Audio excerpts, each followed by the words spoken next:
Sa I përket fenomenit të dhunës në shkolla,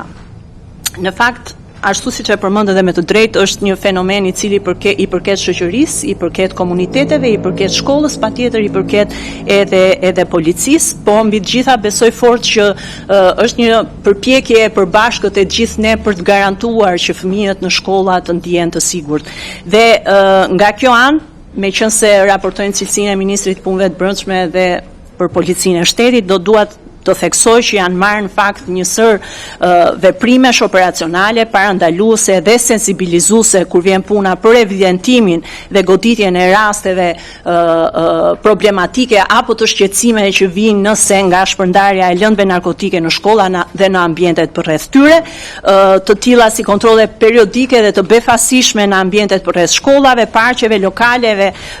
ambienteve të internetit, monitorim I personave me precedent penal të evidentuar për veprimtari në fushën e narkotikëve që frekuentojnë zonat e shkollave, fushata ndërgjegjësimi me nxënësit, prindrit dhe mësuesit mbi pasojat e drogave, bashkëpunim të vazhdueshëm me drejtuesit e shkollave dhe mbi të gjitha me figurën e oficerit të sigurisë në shkolla për shkëmbim të informacionit për rastet e dyshuara dhe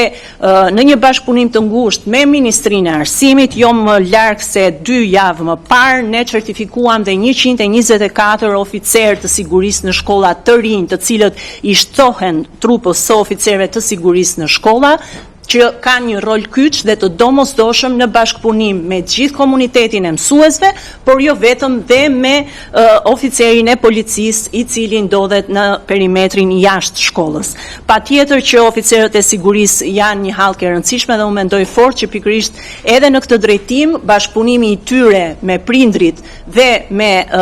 punojësin e policisë përtej perimetrit të shkollës është I domosdoshëm dhe në këtë drejtim jemi duke punuar për t'i forcuar akoma më shumë edhe protokollet e komunikimit, por edhe kapacitetet e tyre, pra trajnimin e tyre të vazhdueshëm me qëllim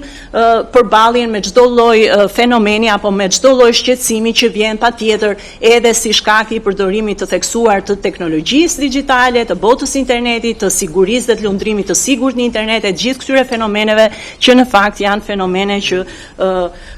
janë për të gjithë shoqërinë tonë, po patjetër shqetësojnë edhe komunitetet e shkollave.